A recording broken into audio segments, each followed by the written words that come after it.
Salut à tous, je suis Christophe de la chaîne Kenhopper, ravi de vous retrouver pour cette nouvelle série de vidéos, les récits de l'étrange l'hebdo. Chaque samedi, je vous partagerai une vidéo sur 3 thématiques en lien avec l'actualité, du moins dans la mesure du possible. Cette semaine, conclave oblige, je vais vous partager 3 sujets sur l'ufologie, dont 2 concernant le Vatican. Premier sujet, les observations ufologiques cachées du Vatican. Deuxième sujet, la prophétie de Saint Malachie, mythe ou réalité? Et enfin, troisième sujet, Jacques Vallée nous confie une information relativement inquiétante sur les extraterrestres. Sans plus tarder, générique.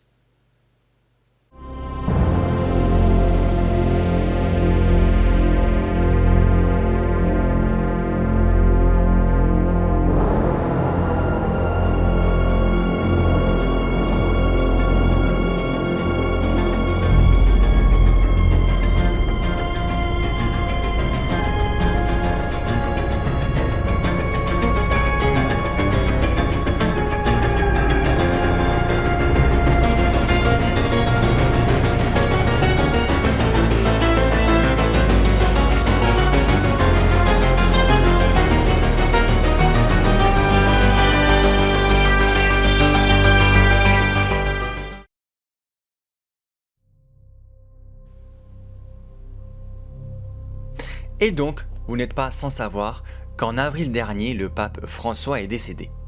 Ce qui a relancé, comme à chaque élection de pape, cette fameuse prophétie de Saint Malachie qui annoncerait donc la fin de l'Église à partir d'un certain nombre de papes. Or, il s'agit soit du pape François, soit du prochain pape dans lequel la prophétie est censée se réaliser. Dans cette prophétie, Rome est censée être détruite, ainsi que l'Église catholique. Alors, mythe ou réalité, bien que les prophéties souvent s'appuient sur une base réelle, comme tout ce qui est légende et mystère, il n'y a pas de fumée sans feu, comme je le dis souvent, il faut quand même savoir faire le tri entre le vrai et le faux. C'est ce que nous allons faire maintenant.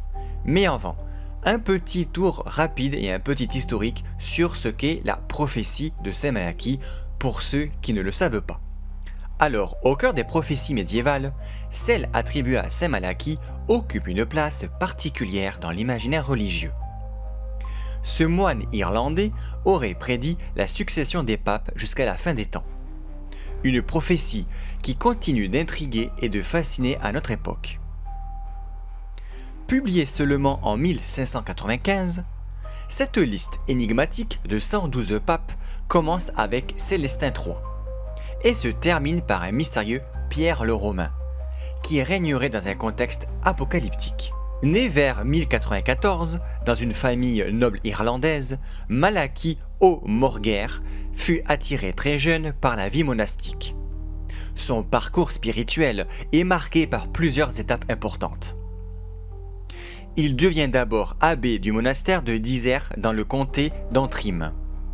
En 1130, il entreprend un premier voyage à Rome pour rencontrer le pape Innocent II. Durant ce voyage, il sollicite l'approbation officielle pour l'ordre de Cîteaux, fondé par son ami Bernard de Clairvaux. En 1138, il entame un second voyage vers Rome pour demander la protection des cisterciens irlandais au pape Eugène III. Il meurt durant ce périple à l'âge de 70 ans.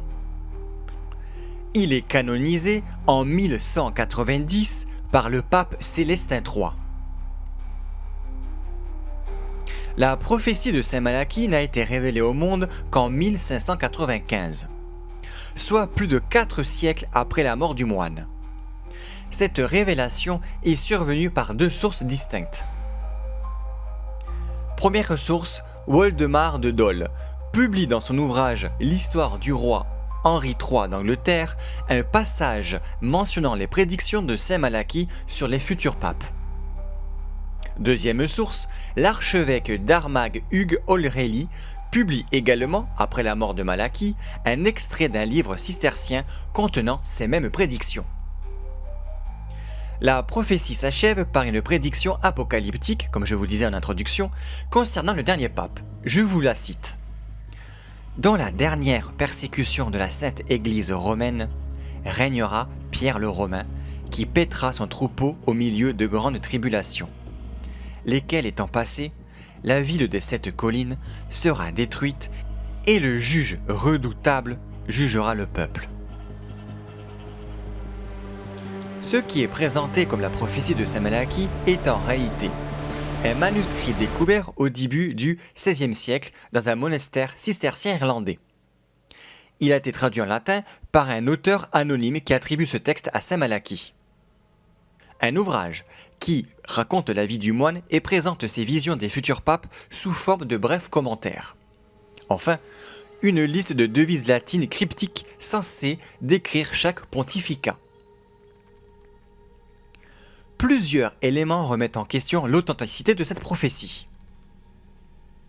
Le délai de publication pour commencer, soit 450 ans après la mort de Malachie, ce qui laisse planer des doutes sur son origine. La précision suspicieuse. Les descriptions des papes antérieurs à 1595 sont remarquablement précises, tandis que celles des papes ultérieurs deviennent beaucoup plus vagues. Et enfin, les réinterprétations constantes. Divers commentateurs ont souvent adapté a posteriori l'interprétation des devises pour les faire correspondre aux papes connus. Selon les médiévistes, notamment Robert Moynihan, la prophétie de Malachie présente tous les signes d'une composition du XVIe siècle, probablement rédigée pour influencer le conclave de 1590, plutôt que d'une vision mystique authentique du XIIe siècle. Cependant, il existe quelques exemples notables de devises attribuées à des papes. Benoît XVI, Gloria Olivae, soit la gloire de l'olive. Certains ont vu une référence à l'ordre bénédictin des Olivétains. Jean-Paul II, De labor solis, du travail au soleil, interprété par certains commentateurs comme une référence à l'éclipse solaire survenue le jour de sa naissance. Ou enfin, pour le pape François, Petrus Romanus, ou son prédécesseur selon les interprétations. Donc en effet, pour certains commentateurs qui croient à la prophétie de Saint Malachie, François aurait été le dernier pape. Et donc maintenant, la prophétie est censée se réaliser. Soit François était Pierre le Romain, soit le prochain pape se fera appeler Pierre le Romain, et ainsi la prophétie pourra se réaliser. À l'heure où j'enregistre cette vidéo, le conclave est toujours en cours. Quand la vidéo sortira ce samedi, probablement que nous aurons le nom de nos futurs papes, et vous pourrez juger en bonne et due forme suite à cette vidéo, cette prophétie de Saint Malachie. Alors, la prophétie de Saint Malachie continue de fasciner, comme je vous disais, particulièrement lors des transitions papales. Cependant, la majorité des historiens et théologiens contemporains considèrent qu'il s'agit probablement d'un faux historique habilement construit. Les devises sont suffisamment vagues pour permettre de multiples interprétations. La précision des prédictions diminue considérablement après la date de publication. Aucune preuve historique ne confirme que Saint Malachie ait réellement écrit ces prophéties. Malgré ces doutes scientifiques, la prophétie de Saint Malachie demeure un chapitre fascinant de l'histoire religieuse et continue d'alimenter le débat et autres spéculations sur l'avenir de la papauté et sur les interprétations eschatologiques qu'elle suggère. Bien entendu, pour moi, à mon avis, je pense que, comme je vous le disais en introduction, toute légende et toute prophétie, pour moi, se base sur une fondation réelle. Il n'y a pas de fumée sans feu, comme je disais également. Par contre, effectivement, au fur et à mesure des siècles et des âges et des décennies, l'humain a relativement tendance à enjoliver ces légendes, à les exagérer ou même à les rendre trop fantastiques pour être réelles. Alors, est-ce que la prophétie de Saint Malachie annonce réellement la fin de la papauté ?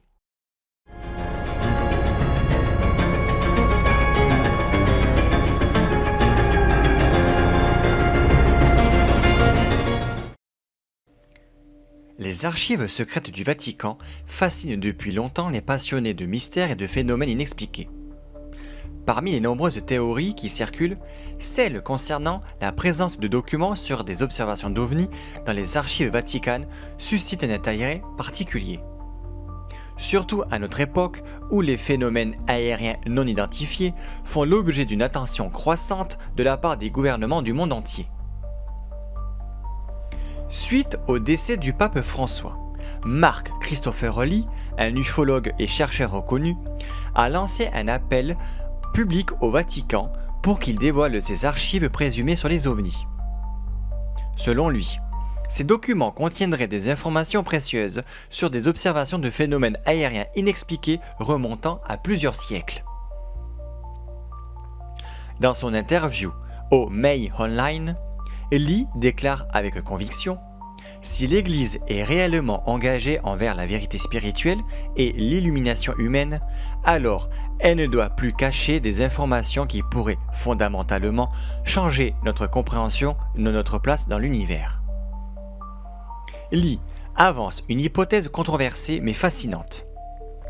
Les expériences mystiques et les visions divines décrites dans de nombreux textes religieux pourraient en réalité être des rencontres avec des intelligences non terrestres, interprétées à travers le prisme des croyances de l'époque.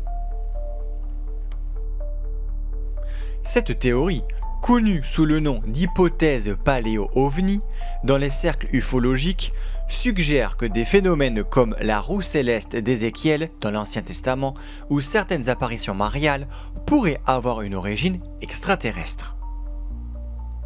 Mark Christopherly apporte une nuance importante dans le débat ufologique. Ce que les gens observent dans le ciel pourrait être de véritables ovnis extraterrestres. Mais il est très probable qu'il s'agisse aussi de technologies militaires secrètes, bien plus avancées que ce que nous pensons actuellement. Cette vision nuancée rejoint celle de nombreux experts qui considèrent que le phénomène OVNI est multidimensionnel et ne peut se réduire à une seule explication. Lee insiste sur un point crucial. À mon avis, il est essentiel d'informer le public. Nous ne devons pas être préservés de ces informations. Cette perspective s'inscrit dans un mouvement plus large de demande d'accès à l'information sur ce sujet sensible. Contrairement à ce que l'on pourrait penser, le Vatican a adopté ces dernières années une position relativement ouverte sur la question de la vie extraterrestre. En 2008, l'astronome jésuite José Gabriel Funes, alors directeur de l'Observatoire du Vatican, avait déclaré dans le journal L'Osservatore Romano que croire en l'existence d'extraterrestres n'était pas incompatible avec la foi catholique. Plus récemment, en 2021, le frère Guy Consolmagno, actuel directeur de l'Observatoire du Vatican et astronome reconnu, a déclaré lors d'une conférence « Baptiserai-je un extraterrestre ?» Seulement s'il me le demandait, illustrant l'ouverture théologique de l'Église moderne sur ces questions. Cela dit, ces positions officielles contrastent avec les théories de dissimulation et alimentent le débat sur ce que pourraient réellement contenir les archives vaticanes. Les appels à la transparence concernant d'éventuels documents sur les ovnis dans les archives vaticanes s'inscrivent dans un contexte plus large de questionnement sur notre place dans l'univers. Que ces archives contiennent ou non des informations révolutionnaires sur des contacts avec des intelligences non terrestres, le débat qu'elles suscitent reflète notre fascination persistante pour l'inconnu et notre quête de réponse aux mystères qui nous entourent. Comme l'a souligné Mark Christopherly, le phénomène OVNI ne se résume pas à des rencontres avec des extraterrestres, mais implique des éléments beaucoup plus compliqués. Cette complexité invite à une approche nuancée, scientifique et ouverte de ces questions qui continuent de captiver l'imagination collective.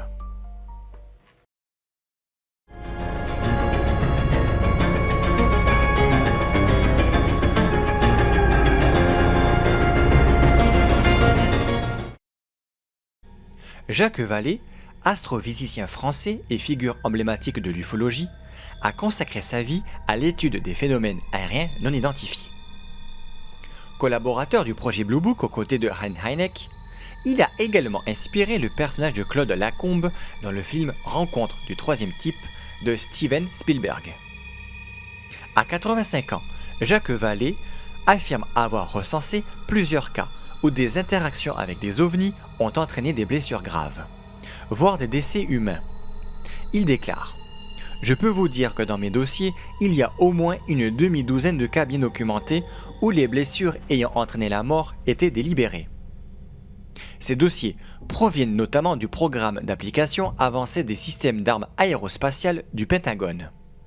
L'un des cas les plus troublants est celui de Colares, une île brésilienne où, en 1977, des habitants ont signalé des attaques par des lumières venues du ciel, causant brûlures, paralysie et autres symptômes. Le phénomène, surnommé Chupa Chupa, a été suffisamment grave pour que l'armée de l'air brésilienne lance l'opération Prato, une enquête militaire documentée par des rapports et des photos. Jacques Vallée s'est rendu sur place en 1988 pour enquêter et a conclu que ces incidents pourraient être liés à des technologies avancées, peut-être d'origine extraterrestre, utilisant des radiations similaires aux micro-ondes.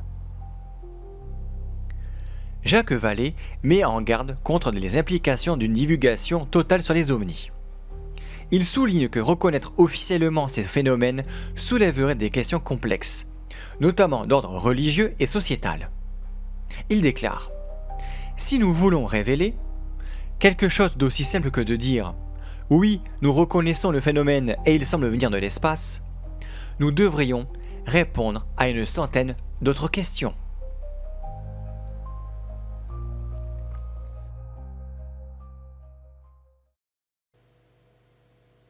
Voilà, c'est ainsi que se termine cette vidéo des récits de l'étrange l'hebdo. Si cette vidéo vous a intéressé, n'hésitez pas de liker la vidéo, de mettre un commentaire et de vous abonner à ma chaîne si ce n'est déjà fait. Quant à moi, je vous dis à la prochaine pour une nouvelle vidéo sur ma chaîne. Salut, ciao, bye bye.